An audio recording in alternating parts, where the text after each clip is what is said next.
Hello दोस्तों, आप लोगों का स्वागत है मेरे यूट्यूब चैनल वंदना स्टडी 95 में। दोस्तों, इसके पहले हम लोगों ने हिंदी का प्रैक्टिस सेट किया है। आज हम लोग जीएस का प्रैक्टिस सेट करेंगे, जो सुपरटेट और लेखपाल के लिए अति महत्वपूर्ण क्वेश्चन है। तो आइए दोस्तों, हम लोग शुरू करते हैं। पहला क्वेश्चन, K2 पीक निम्नलिखित में से किस श्रेणी में स्थित है? इसी को हम लोग K2 गार्डविन ऑस्टिन भी कहते हैं। तो इसका जो है सही आंसर है काराकोरम रेंज या काराकोरम दर्रा। तो इसका जो है काराकोरम, आप लोगों को पता है कि ये जम्मू कश्मीर में स्थित है। इसके बाद आपका एक ऑप्शन नीचे दिया है कुमायूं हिमालय।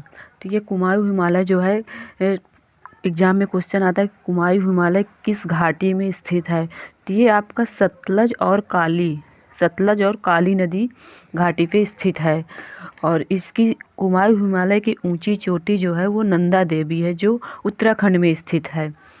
इसके बाद एक आपका ट्रांस हिमालय दिया है। तो ये ट्रांस हिमालय, आप लोगों को पता है कि ये कई बार एग्जाम में पूछा गया है कि ट्रांस हिमालय हिमालय का भाग है या नहीं। तो ये हमारे हिमालय का भाग नहीं है। ट्रांस हिमालय जो है हिमालय का भाग नहीं है। ये बहुत ही ज़्यादा एग्जाम की दृष्टि से इम्पोर्टेंट है, आप लोग इसको भी याद लगाइएगा। अगला क्वेश्चन है, निम्नलिखित में से किस दर्रे से होकर सतलज नदी तिब्बत से भारत में प्रवेश करती है? तो आप लोगों को पता है कि सतलज नदी जो है वो शिवकीला दर्रा को काटकर भारत में प्रवेश करती है। और शिवकीला दर्रा जो है वो हमारा हिमाचल प्रदेश में है, और नाथुला सिक्किम में है। रोहतांग दर्रा भी आपका हिमाचल प्रदेश में है। इसके बाद आपका अगला क्वेश्चन है, यहाँ पे जोजिला दर्रा दिया है। तो ये आप लोगों को पता है कि जोजिला जो है जम्मू कश्मीर में है। जोजिला जम्मू कश्मीर में है। इसके बाद आपका अगला क्वेश्चन है, निम्न में से कौन सी एक जोड़ी फसल गंगा के मैदानी क्षेत्र के लिए सबसे उपयुक्त है?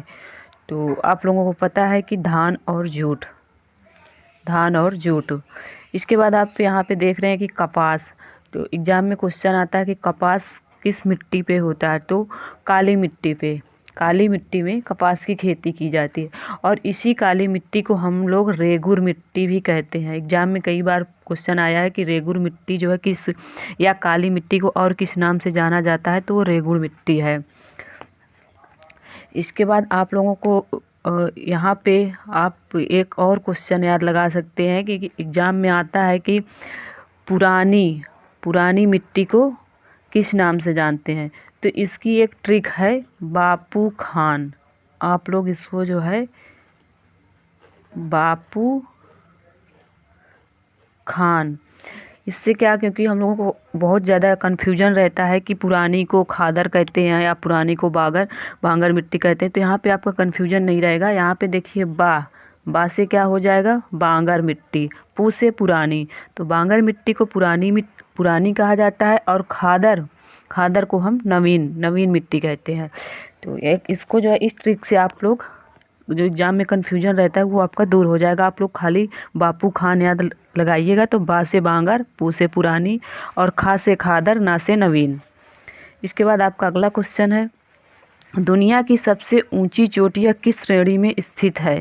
तो ये आपका हिमाद्री हिमालय में। ऑप्शन नंबर ए सही है इसका।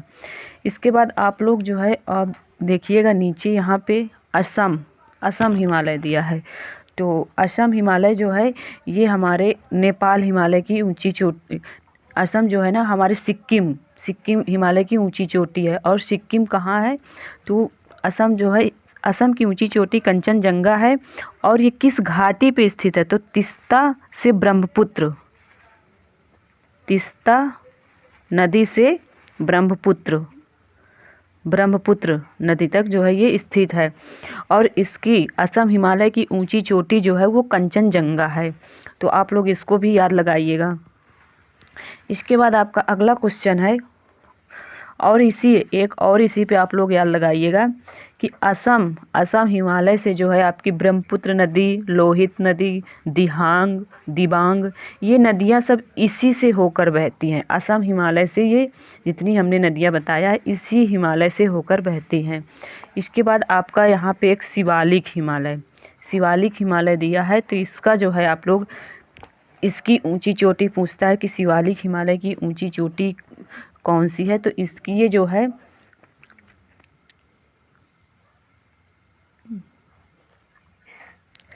शिवालिक हिमालय को हम लोग बाह्य हिमालय के नाम से भी जानते हैं।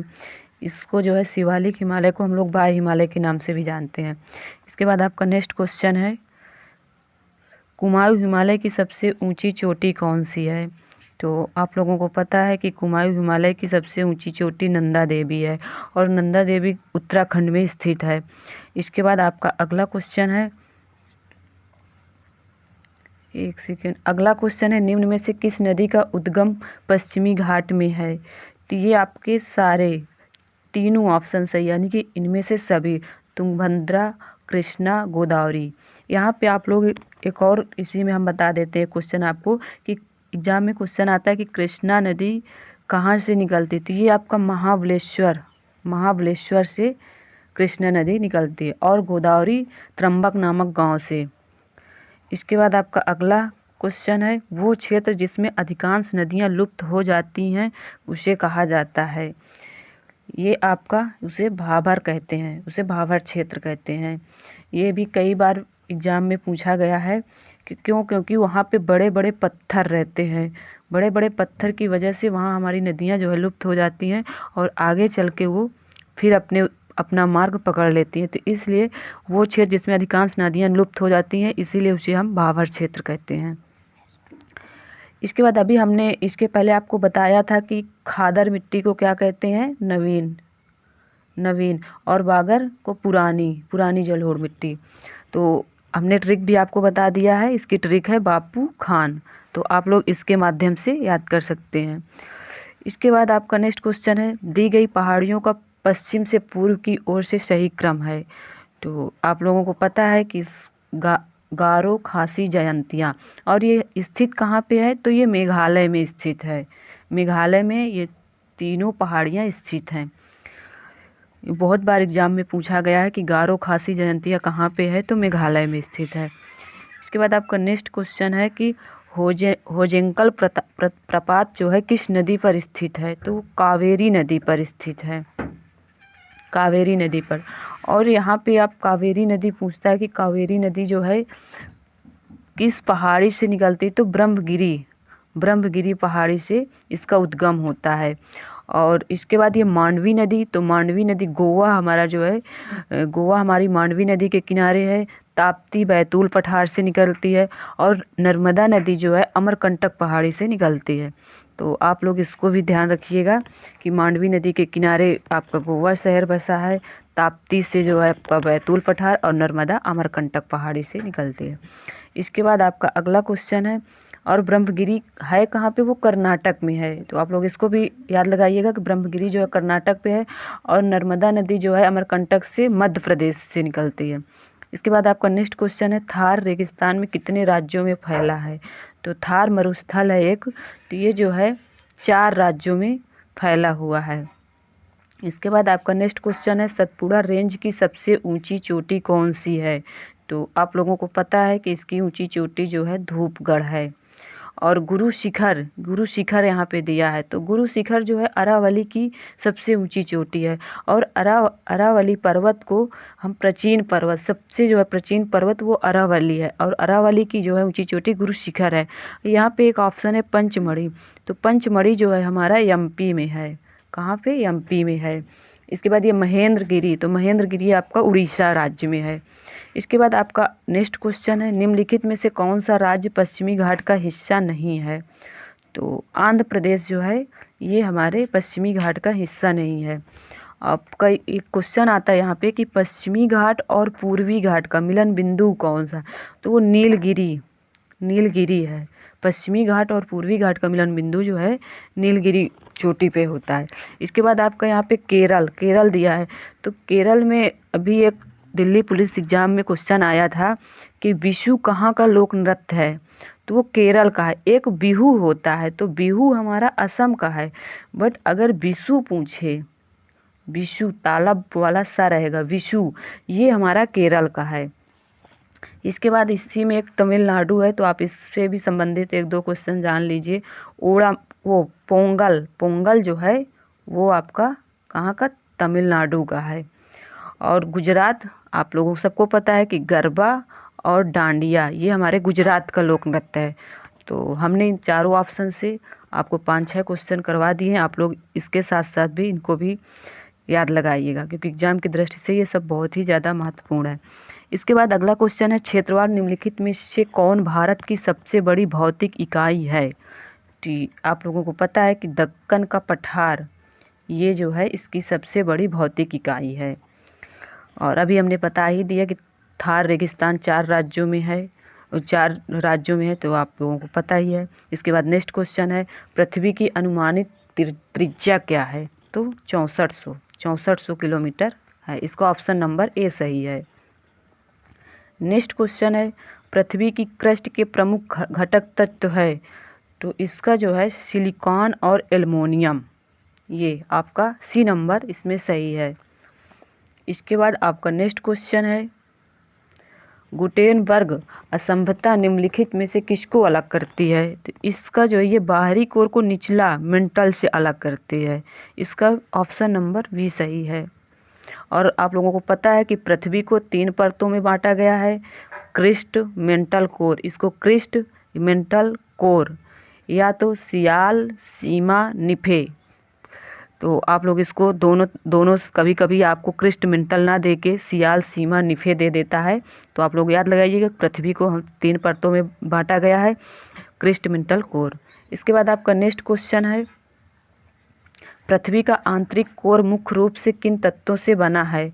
तो आप लोगों को पता है कि इसका जो है निकिल और आयरन से बना हुआ है। इसके बाद आप अगला क्वेश्चन है, ऊपरी कोर और निचले कोर के बीच की असंभवता को कहा जाता है?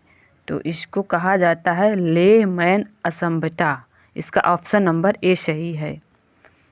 इसके बाद नेक्स्ट क्वेश्चन है, निम्नलिखित में से किस नदी को तिब्बत में यारलुंग सांगपो के नाम से जाना जाता है? तो इसका जो है सही आंसर होगा ब्रह्मपुत्र। ब्रह्मपुत्र नदी को जो है तिब्बत में सांगपो के नाम से जाना जाता है। इसके बाद यहाँ पे गंगा नदी, तो एग्जाम में क्वेश्चन आता है कि भारत की सबसे बड़ी नदी कौन सी है? तो वो गंगा नदी है। और गंगा नदी निकलती कहाँ से है? यमुनोत्री से। इसके बाद आपका दूसरा ऑप्शन दिया है यमुना। तो यमुना नदी जो है गंगा की सबसे बड़ी सहायक नदी है, और यमुना जो है यमुनोत्री नदी से निकलती है। यहाँ पे सिंधु दिया, तो सिंधु हमारा तिब्बत के मानसरोवर झील से निकलती है और अरब सागर में गिरती है। इसके बाद नेक्स्ट क्वेश्चन है, साबरमती नदी निम्नलिखित में से किस पर्वत से निकलती है? तो आप लोगों को पता है कि ये अरावली पर्वत से निकलती है। और इसमें क्वेश्चन पूछेगा, अभी हमने इसके पहले बता ही दिया कि अरावली की ऊंची चोटी गुरु शिखर है। सतपुड़ा की बता दिए, सतपुड़ा की जो है ऊंची चोटी धूपगढ़ है। और पश्चिमी घाट और पूर्वी घाट का मिलन बिंदु नीलगिरी चोटी है। तो इसको हम लोगों ने आपको बता दिया। तो इसके बाद एक यहाँ क्वेश्चन है, विंध्य पर्वत कहाँ पे है, या इसकी जो है ऊंची चोटी कहाँ? तो इसका कई बार एग्जाम में पूछा गया है कि विंध्य पर्वत की ऊंची चोटी कहाँ है, या विंध्य पर्वत कहाँ पे स्थित है? तो ये जो है आपका मध्य प्रदेश में स्थित है। विंध्य पर्वत जो है मध्य प्रदेश में है। इसके बाद आपका अगला क्वेश्चन है,